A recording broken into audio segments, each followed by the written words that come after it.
this is going to be a quick overview of the shirt that we are busy sewing here. So I've got my sleeve, my cuff, my binding strips, I've got my collar, I've got my two pieces for the front, and then I have my back panel over here as well. Yeah?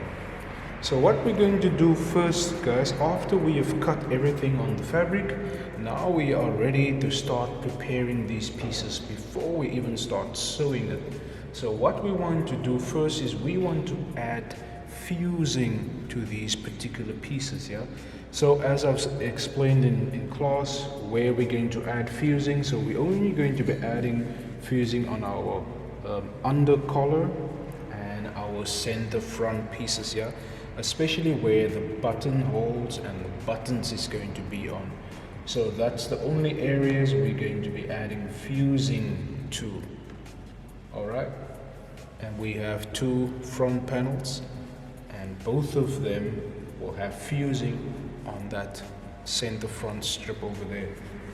So there's our neckline, and then where we've done those nips, yeah, that is where we're going to add the fusing. And the fusing has two sides to it. Let me bring it up to the camera. So here we go. How to check what side is the right side of the fusing. So when you hold the fusing in your hand, you will feel one side has bubbles and the other side feels a little bit more smooth.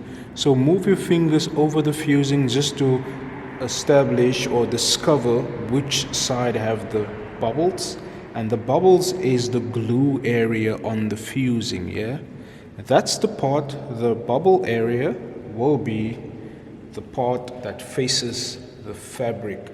So this is my wrong side of my fabric, and the bubbles of the fusing, which is in my case on this side, that will be placed like that, face down, and then I will take another piece of fabric, place it over there, and then I will iron on it, so that when I apply heat to the fusing, the bubbles of the fusing will activate, and then that will burn into the fabric, binding or bonding the fusing to the fabric. That's essentially what we're going to be doing, yeah, buddies. So we are ready to start fusing. So what we got in front here, we have our undercollar and we have our fusing on top of the undercollar with our bubble area facing the fabric. Yeah, that's how we have it on our desk. Cool. And what we need is another piece of fabric. Essentially, you want to go for something that's more 100% cotton, or you can just grab a piece of calico, and that piece of fabric is going to cover the fusing like that. Yeah, because remember, the fusing has glue, and the glue tends to stick to the iron, so you don't want to iron directly onto the fusing, because the iron might burn the fusing. Yeah, so that is why we cover it with a piece of fabric. Also, regarding the iron, you want to turn off your steamer.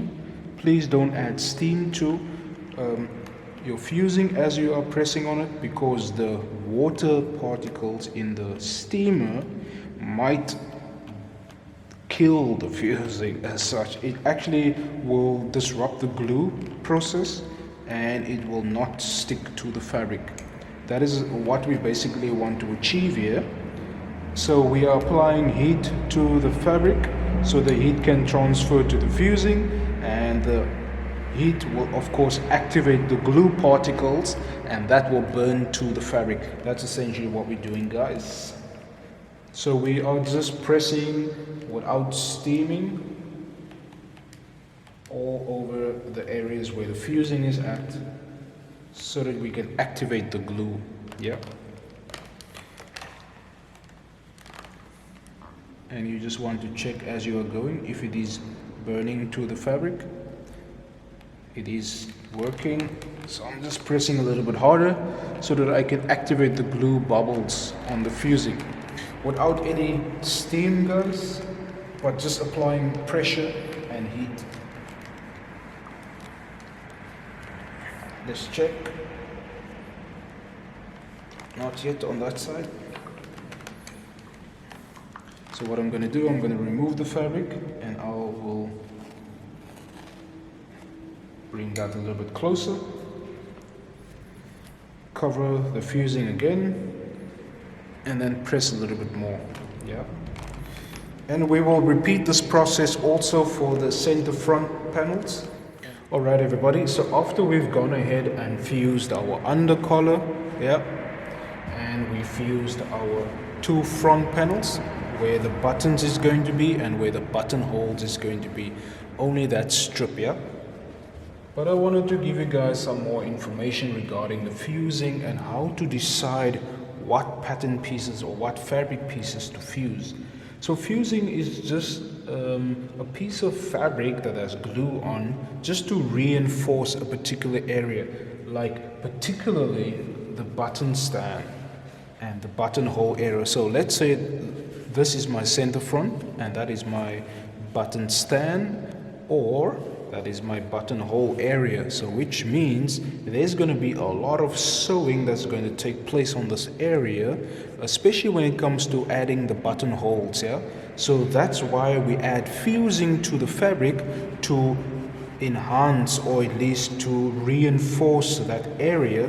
So when you are sewing on it, the needle doesn't do a lot of damage to the fabric, which is why we reinforced those particular area. But you might say, hey, but I'm not going to do buttonholes on my collar. Why do I even fuse the collar? So again, the fusing is also just to reinforce an area and to add more sturdiness to the fabric. Let's say you were working with chiffon or satin or silk, where the collar might be a lot more flimsier, you know, but you want to add that sturdiness to the collar, especially when it comes to the particular look or design that you're working on. That is why we would add fusing to the collar, or maybe the cuff area. You will often find the cuff area of a shirt is also reinforced with fusing, yeah. And then of course sometimes they fuse the yoke as well, or even the sleeve. So it's really just a preference to your design, guys, and what you would like to feature in the particular garment. But seeing that we are just doing some basic designs, we're just going to keep to the basic fusing of the collar and the button stands. Alright, so when you are working on more of your own design, you can decide on which pieces to fuse. So it's really up to you. Or you might say, hey man, I don't even care about the fuse. I actually just don't want to fuse at all. You can do whatever you want really, guys. But in terms of the basics, we are going to fuse only the collar and the button stand. So that is a quick overview of what fusing is about and what we're going to be doing. Alright, so we will head over to the next video and start sewing some shirts.